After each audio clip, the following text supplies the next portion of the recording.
नमस्कार, मैं हूं प्रदीप कुमार। आप देख रहे हैं पॉलिटिकल आइडिया। पॉलिटिकल आइडिया के आज के इस अंक में आप सभी दर्शकों का बहुत बहुत स्वागत है। मित्रों, केरल एक ऐसा राज्य है जहां पर की राजनीति बाइपोलर रही है, मतलब दो ध्रुवीय रहा है, आमने सामने का मुकाबला रहा है आजादी के बाद से ही। एक तरफ कांग्रेस के नेतृत्व में यूनाइटेड डेमोक्रेटिक फ्रंट है, वहां दूसरी तरफ सीपीएम के नेतृत्व में कम्युनिस्ट पार्टी ऑफ इंडिया मार्क्सवादी के नेतृत्व में वहां एलडीएफ काम करती है और वर्तमान में 10 वर्षों से एलडीएफ की सरकार है, जिसके मुखिया हैं पिनराई विजयन, सीपीएम के नेता हैं। मित्रों, केरल वह राज्य है जहां दुनिया में पहली बार कम्युनिस्टों की सरकार जनता के वोट से बनी थी। केरल वह राज्य है, मैं दोहरा रहा हूं, केरल वह राज्य है जहां दुनिया में पहली बार कम्युनिस्टों की सरकार जनता के वोट से बनी थी। अदरवाइज दुनिया के जहां कहीं भी कम्युनिस्टों की सरकार है, जिसे हम कहते हैं ना बैलेट या ईवीएम से नहीं बनी, बल्कि बुलेट से बनी है। खैर, वो एक अलग विषय है। लेकिन तो आज हम बात करते हैं केरल की उस राजनीति का जो दो ध्रुवीय रहा है। अब इसमें तीसरा ध्रुव इतनी तेजी से अपना पैर जमा रहा है, जिससे ये दोनों ध्रुव परेशान हैं। विशेषकर आप देखेंगे सीपीआई सीपीएम से लोग बड़े नेता सीपीआई सीपीएम के पार्टी छोड़कर भारतीय जनता पार्टी में शामिल हो रहे हैं। कौन स्थिति यह है मित्रों कि सीपीएम के साथ एलडीएफ की सरकार में एक घटक के रूप में केरल कांग्रेस है। केरल कांग्रेस पर्टिकुलरली जो हवा बह रही है केरल के अंदर, उसका एक उदाहरण मैं बता रहा हूं आपको केवल, कि सोनिया गांधी को खुद फोन करना पड़ रहा है केरल के नेताओं को, राजनीतिक दल के बड़े नेताओं को, कि भाई आप हमारे साथ आइए। मतलब उनको अपनी तरफ आकर्षित करने के प्रयास में सोनिया गांधी भी शामिल है। अब आप इन बातों से अनुमान लगा सकते हैं कि हवा का रुख किधर बढ़ चला है। मित्रों, अभी आपको पता होगा विगत महीने संपन्न हुए स्थानीय निकाय के चुनाव में भारतीय जनता पार्टी ने जबरदस्त प्रदर्शन किया। 45 वर्षों का सीपीआईएम का जो कब्जा था तिरुवनंतपुरम म्युनिसिपल कॉरपोरेशन पर, और याद रखिएगा तिरुवनंतपुरम वह लोकसभा सीट है मित्रों जहां लगातार 4 बार से लोकसभा सीट वहां जीत रहे हैं। कौन? शशि थरूर, कांग्रेस के बड़े नेता। पिछली बार भारतीय जनता पार्टी तिरुवनंतपुरम लोकसभा सीट से, जो वर्तमान में बीजेपी के प्रदेश अध्यक्ष राजीव चंद्रशेखर, 14,000 या 16,000 ऐसा ही कुछ है मत जिससे उनकी हार हुई थी। तो इन सब के बीच सीपीआई सीपीएम को छोड़कर बीजेपी में शामिल होने वाले नेताओं का पता लगा हुआ है। कल ही एस राजेंद्र, जो कि सीपीएम के 3 बार के विधायक हैं, उन्होंने बीजेपी की सदस्यता ग्रहण कर ली। अकेले नहीं, उनके साथ और सीपीएम के बड़े नेताओं ने, जिन लोगों ने भारतीय जनता पार्टी ज्वाइन किया, उनमें गुरुनादन, ठीक है। इसके अलावा कुट्टानाड से सीपीएम के नेता हैं संतोष, ठीक है। ऐसे नेताओं ने कल ही ज्वाइन किया है बीजेपी के प्रदेश मुख्यालय में आकर और कहा कि भाई केरल के लिए भारतीय जनता पार्टी ही एकमात्र विकल्प है। चूंकि कांग्रेस हो या सीपीएम हो, दोनों जाति और धर्म की राजनीति कर रही है, सांप्रदायिक रूप से केरल को बांटने का प्रयास कर रही है, ठीक है। तो एस राजेंद्र 3 बार विधायक रहे, 2006 में, 2011 में, 2016 में 3 बार विधानसभा चुनाव जीता देवीकुलम विधानसभा सीट से। और देवीकुलम विधानसभा सीट तमिलनाडु का जो बॉर्डर है केरल का, उस इलाके में से आते हैं, ठीक। तो ये जो ट्रेंड है, और इतना ही नहीं, इससे कुछ ही दिन पहले की बात है मित्रों, कम्युनिस्ट सीपीएम के वहां एक बड़े विचारक रहे हैं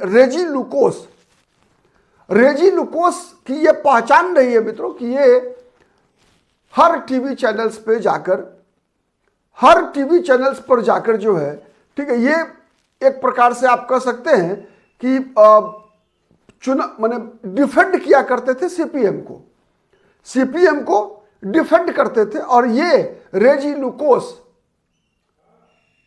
भी आज से एक सप्ताह पहले जो है इन्होंने भारतीय जनता पार्टी ज्वाइन कर लिया है, इन्होंने बीजेपी ज्वाइन कर लिया।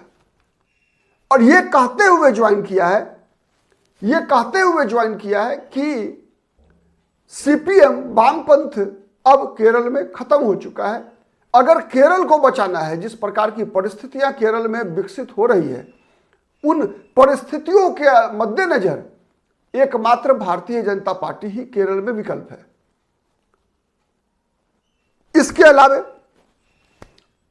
आपको याद होगा जैकब थॉमस डीजीपी रहे हैं केरल के, वामपंथी विचार के रहे। 2021 में ही, पिछले विधानसभा चुनाव में ही इन्होंने बीजेपी ज्वाइन कर लिया था। पूरा सुनिएगा तो बातें समझ में आएगी कि बीजेपी की हवा किधर बह रही है। किस ईसाई समाज से आते हैं, डीजीपी रहे हैं, 2021 में विधानसभा चुनाव लड़े थे, हार गए थे। हारने के बाद तो वापस चले जाना चाहिए था अगर छोड़ के जाते तो, लेकिन इन्होंने बीजेपी छोड़ दिया। गए कहां? गए आरएसएस के प्रचारक बन गए। अब आप अनुमान लगा लीजिए क्या स्थिति है।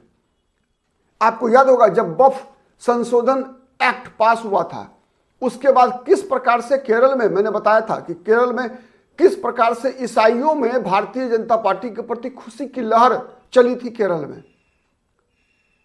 केरल का ईसाई समाज के पास दूसरा कोई विकल्प ही नहीं बचा है कि वो बीजेपी के साथ आ जाए। क्यों? आप देखिए, उसके कारण को समझिए। और उस कारण को जस्टिफाई करने के लिए ये जैकब थॉमस का उदाहरण इससे बड़ा नहीं हो सकता। केरल के डीजीपी रहे हैं, आप अनुमान लगा सकते हैं, ठीक है। रेजी लुकोस वामपंथी विचारक रहे हैं। अब इससे आगे बढ़ते हैं, आगे बढ़कर देखिए कैसे चेहरे बीजेपी में शामिल हो सकते हैं, होने वाले हैं। और इससे पहले मैं आपको बताऊं, दो बयान याद कीजिए आप कि सीपीएम और सीपीआई से नेताओं का पलायन क्यों हो रहा है, क्यों वो बीजेपी में शामिल हो रहे हैं।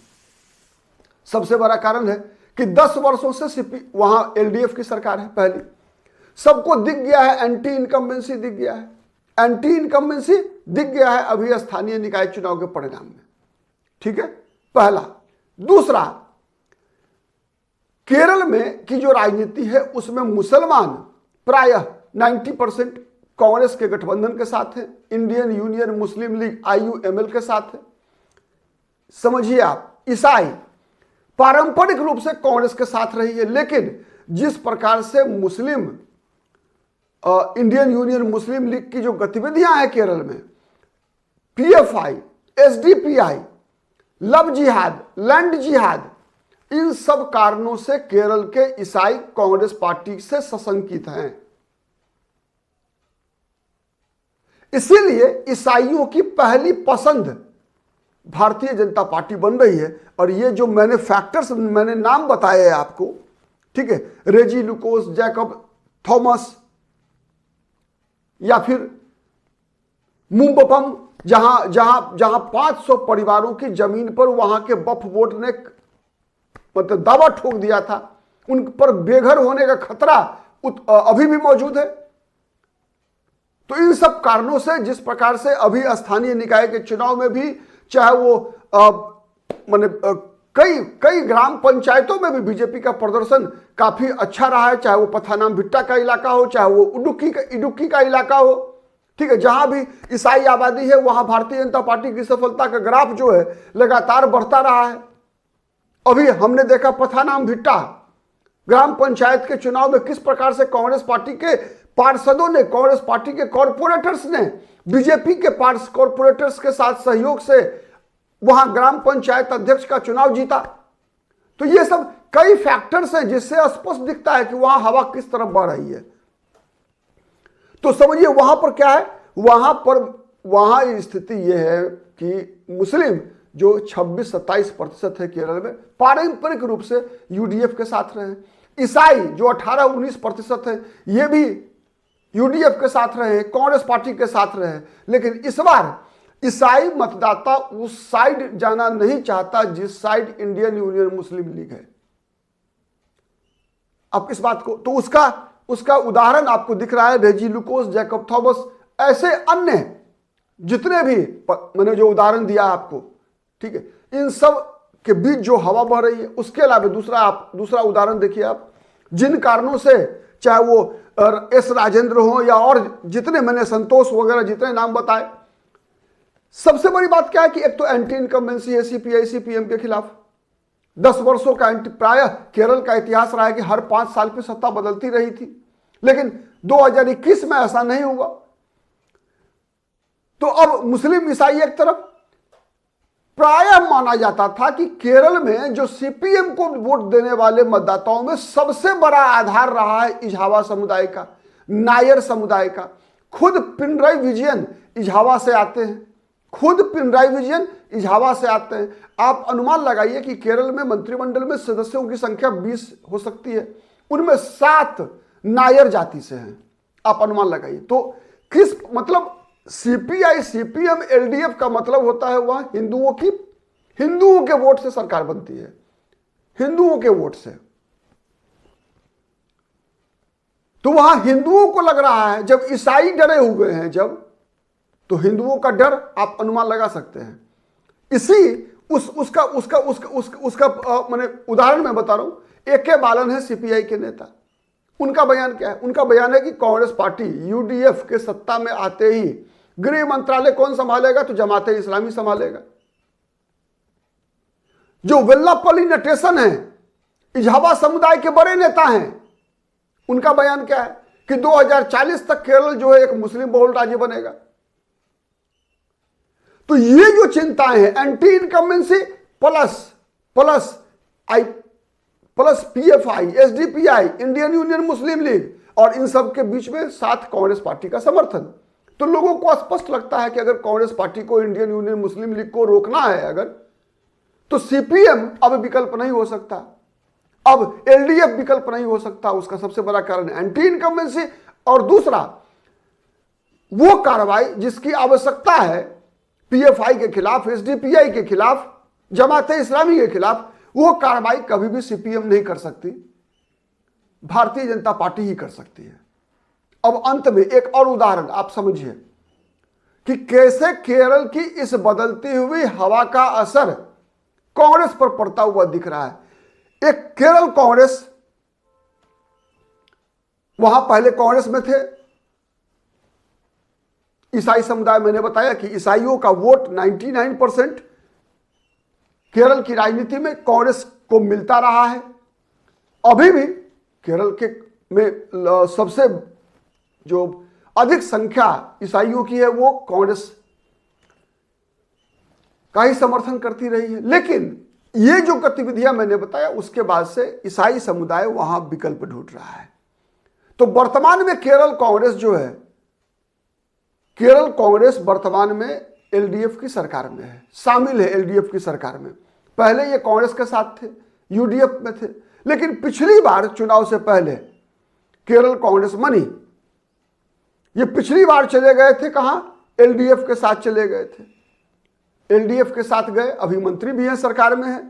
लेकिन इनको भी, केरल कांग्रेस मनी को भी लग रहा है कि इस बार एलडीएफ के साथ रहकर उनका भविष्य सुरक्षित नहीं है। तो मुद्दों पर मतभेद की खबरें निकलनी शुरू हुई। मुद्दों पर मतभेद तो कहा जाता है, राजनीति में एक बहाना होता है। मुद्दे तो मिलने के लिए भी बनाए जाते हैं और अलग होने के लिए भी बनाए जाते हैं। तो अब केरल कांग्रेस मनी ने, चूंकि ईसाइयों की पार्टी है, तो एक मुद्दा बनाना शुरू कर दिया है कि एलडीएफ के साथ वो कंफर्टेबल नहीं है। मतलब उनका तय है कि एलडीएफ को छोड़ेंगे। और जब से ये समाचार निकल कर आया, तब सोनिया गांधी इनके पीछे पड़ी है कि भाई आप आ जाइए हमारे साथ। आप अनुमान इस बात से लगाइए, लेकिन चर्चा ये चल रही है कि केसीएम एनडीए की तरफ हाथ बढ़ाती हुई दिख रही है।